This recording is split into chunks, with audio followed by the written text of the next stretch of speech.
সকলকে জয় যিশু। আমরা অনেকেই মনে করি ঈশ্বর কি আমাদের সত্যি ভালোবাসেন, তিনি কি আমাদের সকল অপরাধ ক্ষমা করেন।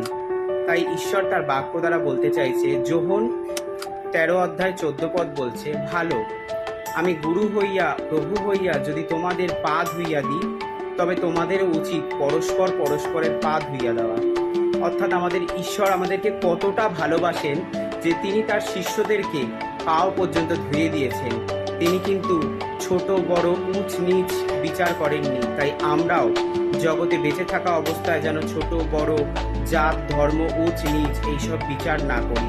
আমরা যেন আমাদের ঈশ্বরের সেই প্রেমকে নিজেদের মধ্যে ধরে রাখতে পারি, কারণ তিনি আমাদেরকে এতটাই ভালোবেসেছেন যে তিনি তার শিষ্যদের পর্যন্ত পা ধুয়ে দিয়েছেন। আর তিনি বলেছেন, তাই তোমরাও একে অপরের পা ধুয়ে দাও। আমরাও যেন অন্যের ভুল ক্ষমা করি এবং প্রেম করতে পারি। সকলকে